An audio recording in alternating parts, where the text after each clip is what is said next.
siglo XV, la fábrica que vemos ahora. Es una torre ya bajo medieval, lo que vemos, y perteneció al duque del Infantado, que es el segundo marqués de Santillana, ¿vale? El ducado del Infantado se lo da la reina Isabel la Católica por posicionarse con ellos en batalla. ¿Qué tiene de especial la torre? Que es el bastión de la comarca de Liébana, no solo de Potes, sino de la comarca de Liébana. Por ejemplo, las tropas francesas, cuando intentaron entrar en Liébana, en Potes, intentaron tomar la torre 16 veces y no pudieron. Por ejemplo, es un bastión también de las luchas bandarias que había en Potes cuando los señoríos tenían mucho apogeo. Es una de las 5 torres que tenía la villa de Potes, que es curioso porque para lo pequeñita que es, 5 torres implica muchísimo.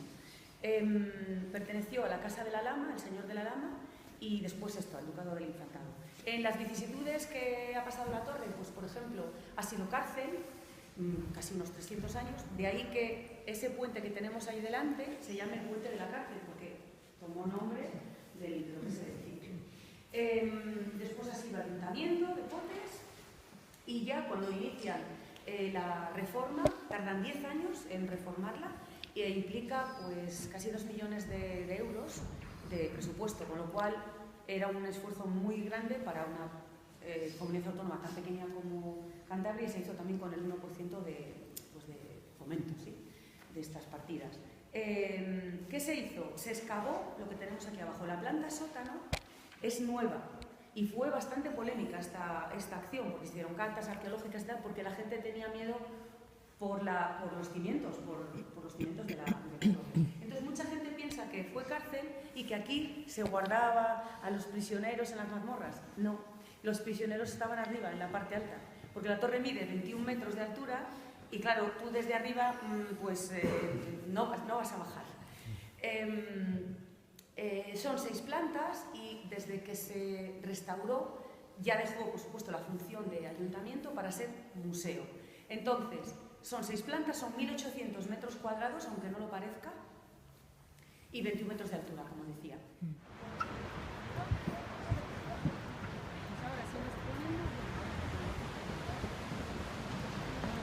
Estamos en la Torre del Infantado, en Potes.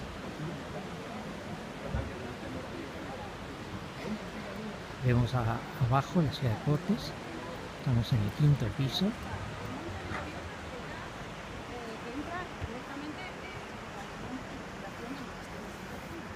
El desfiladero de la Ermida, esta garganta por la que hemos venido, que venimos por abajo y tenemos los 700 metros de roca caliza así, y luego dos entradas naturales más, que son puertos de montaña. Una es hacia San Glorio, que es el valle además de Don Elías, que es hacia allí, y ven aquella peña que hay allí, que tiene como una forma redondeada, esa me la sé yo, que es la Peña Dobres. Detrás está mi pueblo. Y detrás está el pueblo de Don Elías, que es espectacular para ver. ¿Cómo se otro llama? viaje. Dobres. Pero espectacular, espectacular el acceso y el pueblo. ¿Y cómo se presenta? Bueno, pues por ahí subiríamos al puerto de San Glorio, 1609, más o menos 190, y nos comunica con León, ¿sí? Vale, ahora, por allí más o menos, ven, esa es la Sierra de Peñasagra, por allí habría otra entrada natural, que es otro puerto de montaña, a 1400 y pico, que es el de Piedras Luengas, que nos conecta con Palencia. Entonces, Liébana siempre ha mirado hacia Castilla-León. Por eso les decía cuando subíamos en el autobús que es que el desfiladero de la Ermida hasta 1893 o 73 no se termina. Casi cuando ya declaran monumento nacional a Santa María de Leveña, o sea, finales del 19. Si nos comparamos con eso, Liébana, los lebaniegos no miraban hacia la costa, miraban hacia el interior, y hay muchísimas colaboraciones y el extraperlo, comercio de todo tipo, y tenemos muchas más similitudes con los castellano-leoneses e incluso con asturianos en idiosincrasia que con otras partes de Cantabria, del oriente de Cantabria. ¿Caminando cuánto tiempo para cruzar? Caminando, pues por ejemplo, si vamos por Piedras Luengas, pues tendríamos en un día caminando por el camino lebaniego castellano, que tenemos una vertiente que sale de la Catedral de Palencia hacia el monasterio de Santo Toribio con una bula papal de 1455, anterior a la del Jubileo in Perpetuum. Y eso sería, pues son 27, 28 kilómetros. Cervera, un día más o menos. Sí, Ah, sí, no es tanto. sí, sí. Por ejemplo, yo he hecho desde Piedras Luengas, que es el límite con ellos, hasta nosotros. Y me llevó como unas 9 horas o una cosa así. A mí, que soy un bacalao. O sea... Si podemos hacer un círculo aquí, yo me voy a poner allí en así. Así como un círculo aquí. Ya está. Sí, yo me pongo aquí. Ahora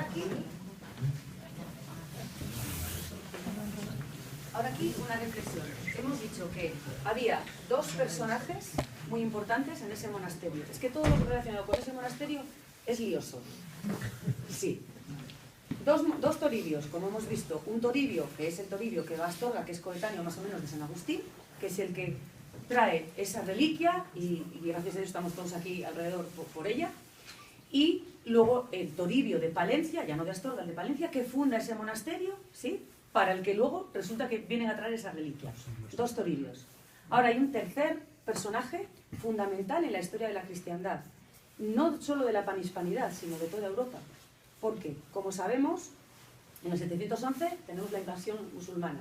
Bueno, pues hay un hombre, un abad, el abad de ese monasterio, que se llama Beato de Liébana. Digo que es confuso porque todo el mundo piensa que los beatos, que no sé qué, que no sé cuánto. Él se llamaba Beato como una señora se llama Beatriz. Pasa que el nombre de Beato no permea en castellano, y en Beatriz sí. Beato está bien, porque bonito no es el nombre tampoco, pero bueno. Beato de Liébana, ¿sí? Entonces se llama Beato de Liébana, ¿sí? Y él tiene un discípulo que se llama Eterio, que es obispo de Burgos, que es muy jovencito. Beato ya tiene una edad. Bueno, Beato de Liébana, en el monasterio de Santo Toribio, escribe en el 776, en la noche de los tiempos, escribe un libro. ¿Qué quiere? Quiere mandar un mensaje a todo el mundo de qué es lo que hay que hacer para salvarse, porque está en una Hispania muy convulsa, pues enfermedades, pestes, los musulmanes entrando, dirían, bueno, no sé, bueno, es fácil hoy día pensar otras cosas también. Entonces, ¿qué dice? Vamos a explicar lo que es el Apocalipsis, que es el último libro de la Biblia. Esto estoy aquí en terreno movedizo porque estoy con mucha gente muy culta sobre estos temas, pero bueno, básicamente, para ir al grano, el libro de San Juan es el último libro de la Biblia, es el Apocalipsis. Eso es un libro hermético, todo lleno de símbolos, es muy difícil, tiene que hacer una exégesis muy... Entonces él dice, esto hay que explicarlo. Y le dice a Eterio, a su discípulo, tenemos que conseguir que nadie necesite de otro para entender. Es pasmoso, siglo VIII, estamos en el siglo XXI y todavía tenemos que andar traduciéndonos por uno y por otro. Este hombre le dice así. Entonces comienza una aventura bibliográfica que se llaman los beatos, ¿vale? Porque empiezan a miniar, a iluminar con imágenes la explicación. Porque ¿qué pasa? Que en el 776, claro, él se pone a escribir y cualquiera de nosotros hoy decodifica así. Pero en aquella época nadie sabía leer ni escribir, ni en el propio monasterio. Se dan cuenta y dicen, no.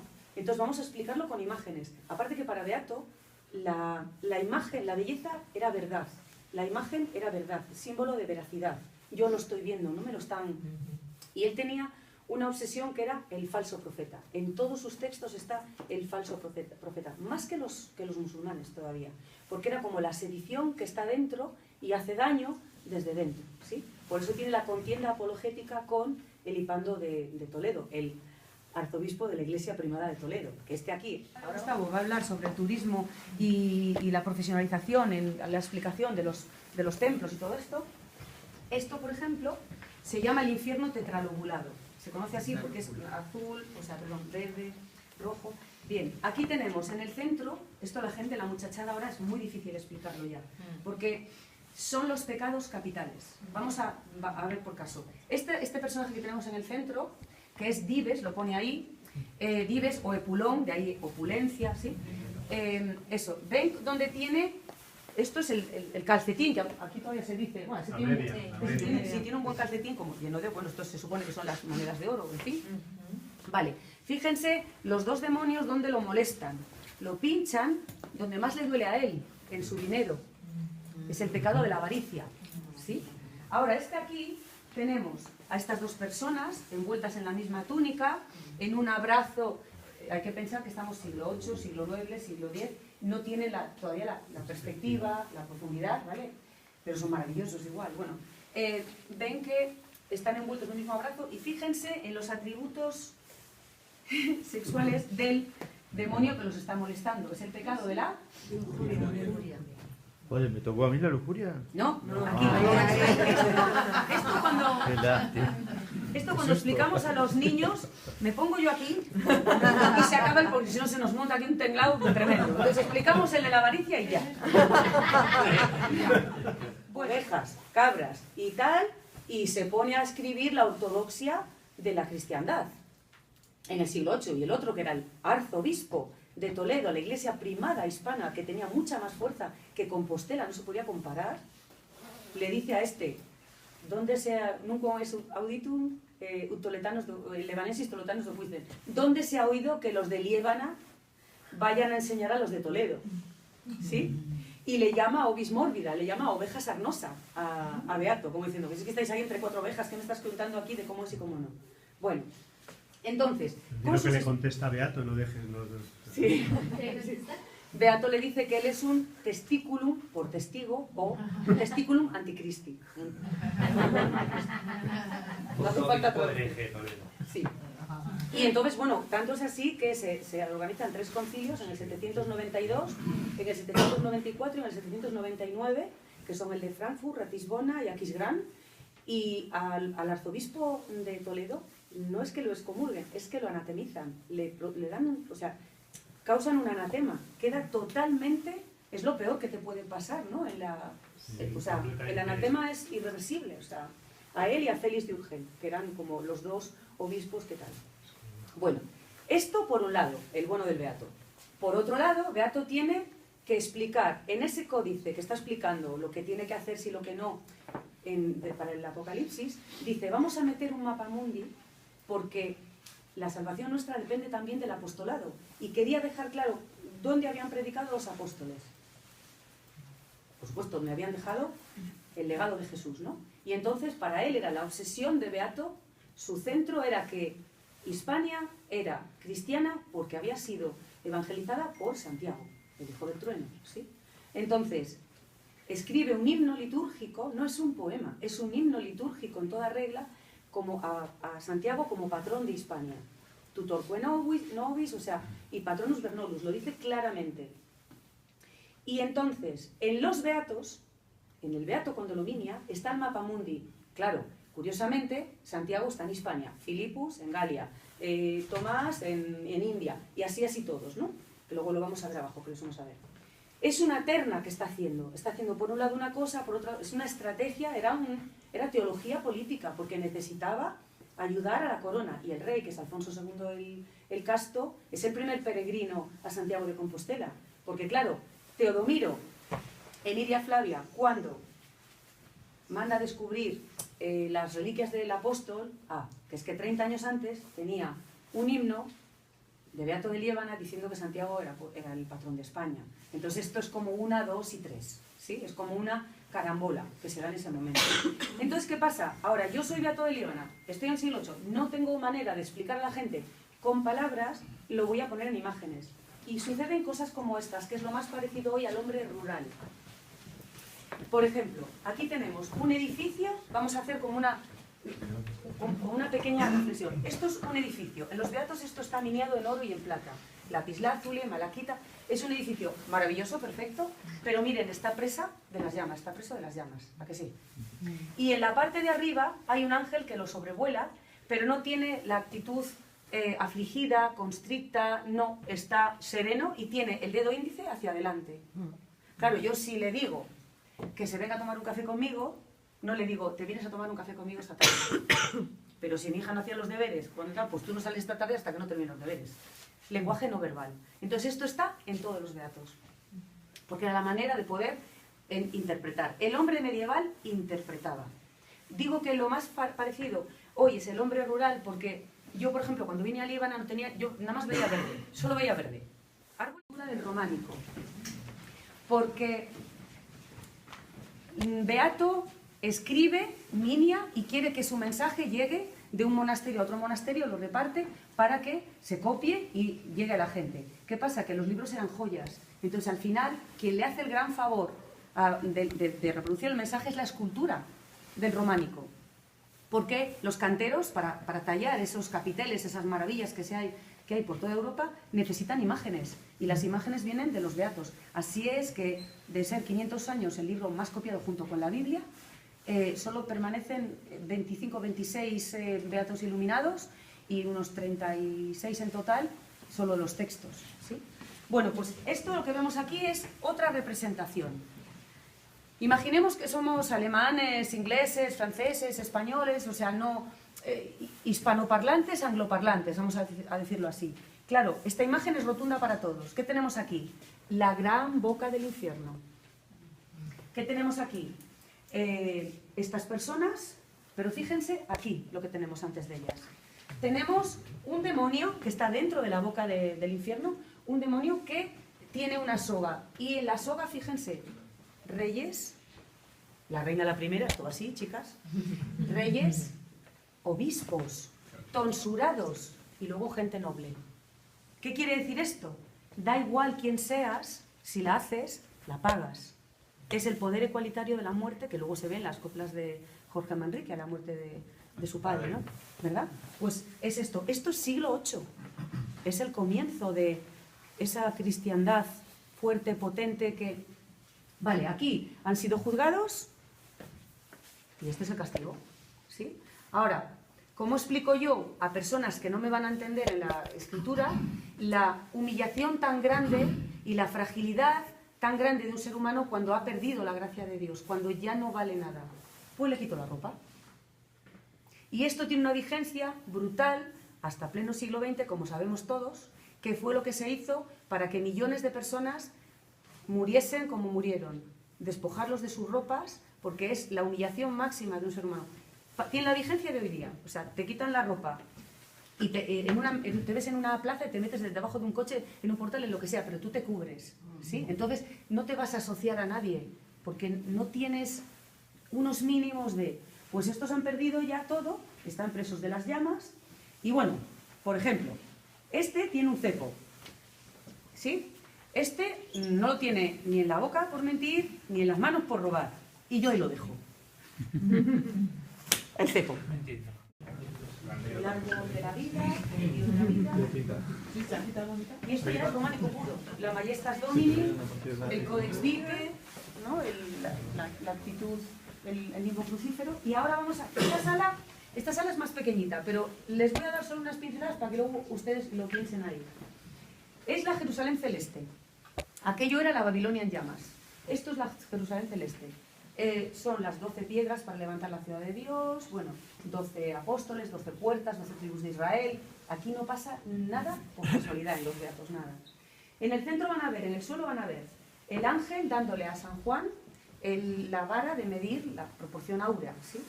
Y luego van a ver que el cordero tiene nimbo crucífero, pero porta una cruz. Si tiene un nimbo crucífero, no necesita portar una cruz. Es que aquí comienza toda la historia de la cruz también, el beato.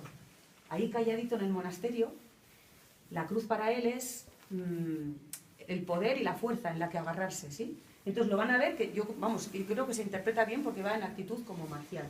Y esto es donde volvemos a decir la teología política. Luego, cuando salimos de la sala,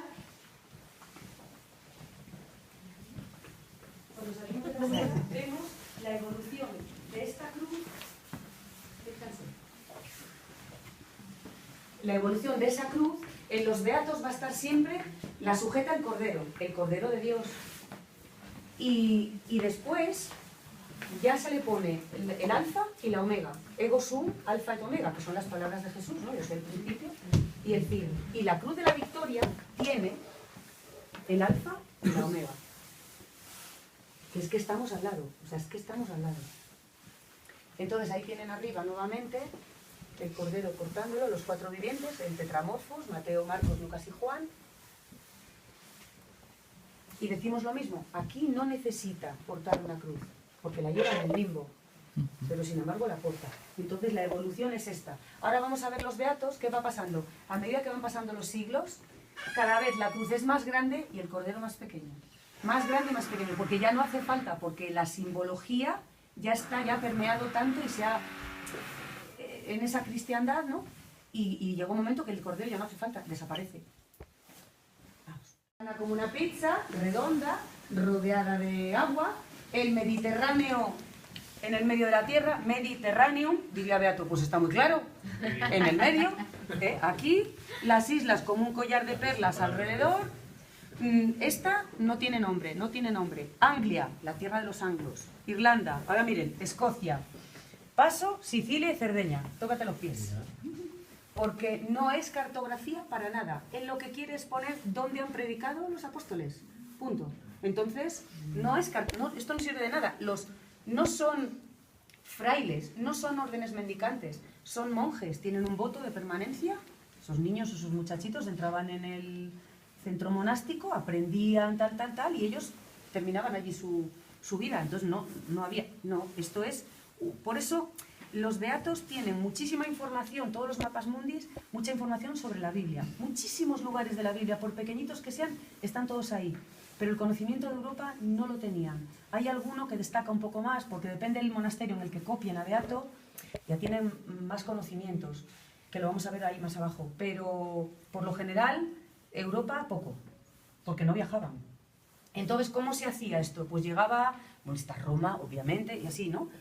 Otros, por ejemplo, otra cosa, depende de cuándo haya sido copiado el mapa, porque esto estamos hablando del siglo 8, 9, 10, 11, 12, 13, los últimos.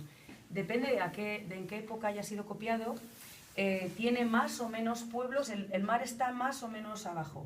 ¿Por qué? Porque no iban a poner la tierra musulmana, el territorio conquistado por el Islam no lo iban a poner en Pangea, o sea, no.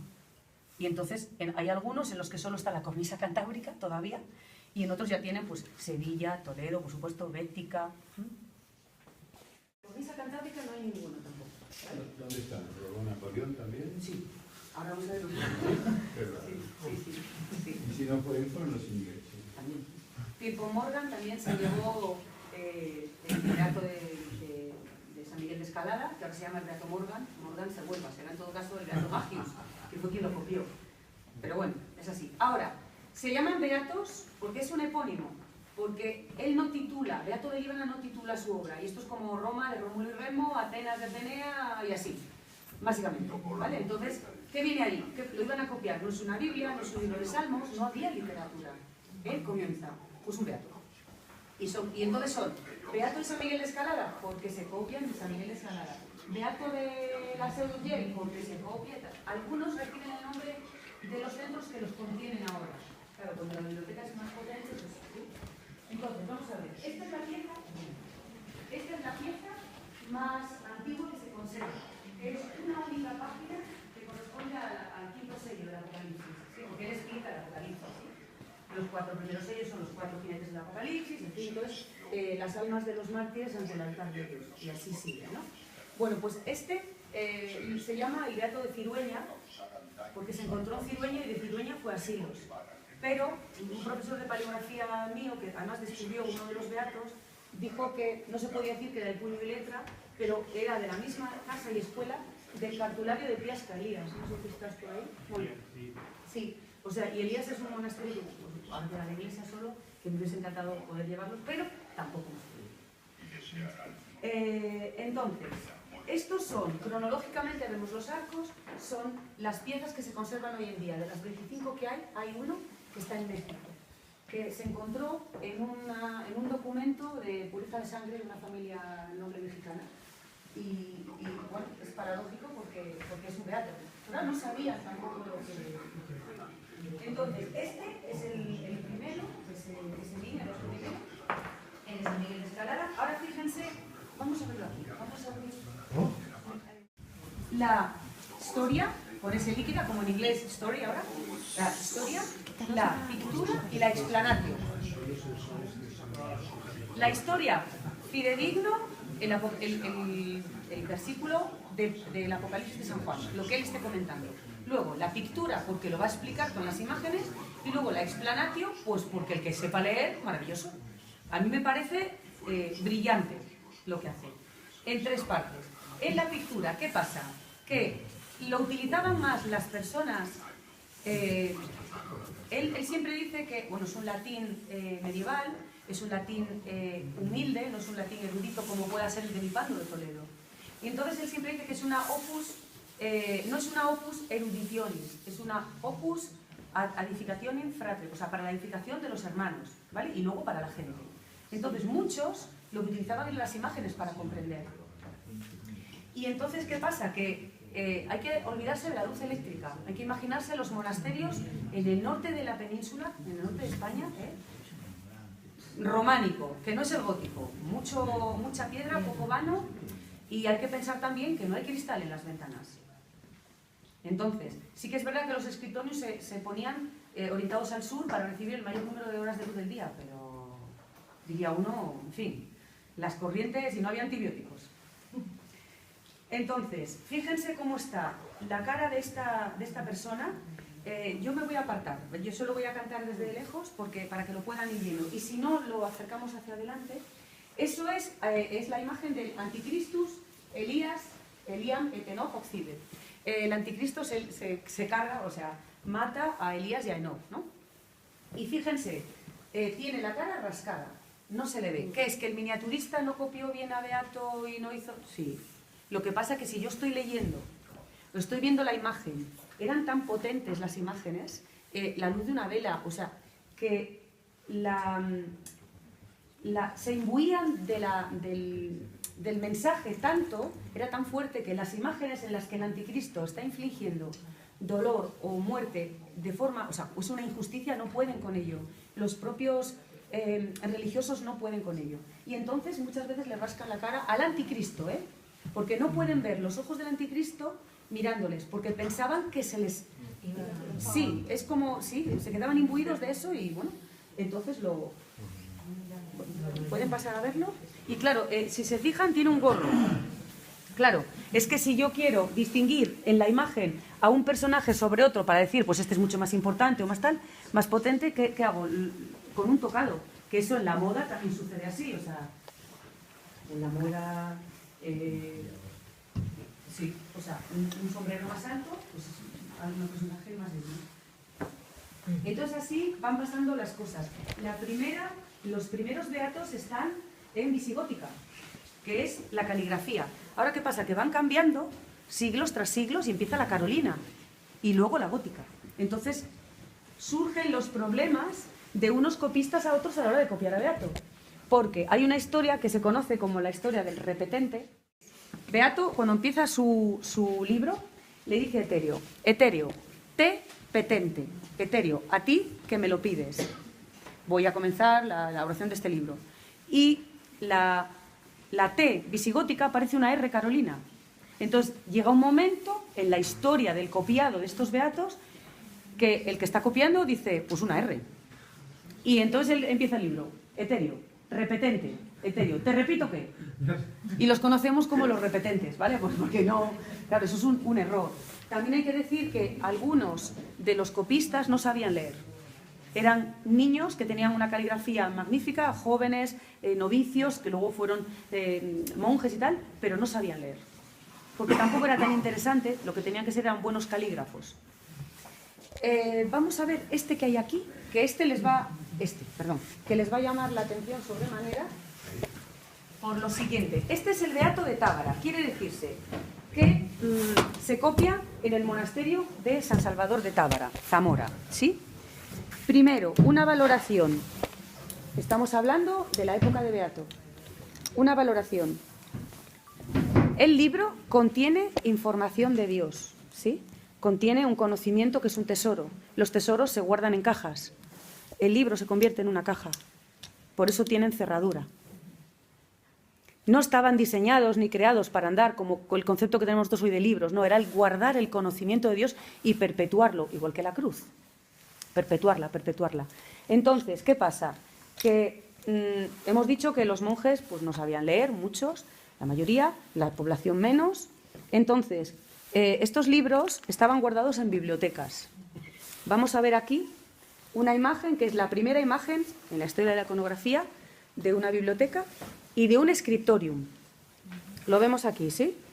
Aquí vemos a Emeterius y a Senior, que son el copista y el miniaturista que están realizando el Beato, que es la función que tienen. ¿Y por qué está esto aquí? Esto no estaba en el libro original de Beato. Porque miren, luego los dejamos abiertos para que los puedan. Porque miren, aquí está la omega. Todos los beatos comienzan con un alfa, terminan con una omega.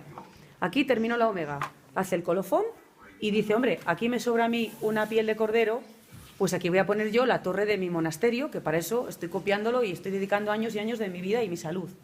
Y tenemos la primera imagen de un campanero tañendo las campanas, que, bueno, luego yo se lo poso aquí y ustedes lo ven. Y el scriptorium, ¿sí? Entonces, el que aquí vemos como un pequeño laberinto, y esto que ven aquí son los anaqueles de la biblioteca. Es que no sé si lo pueden ver, a ver si, bueno, para ponernos un poquito...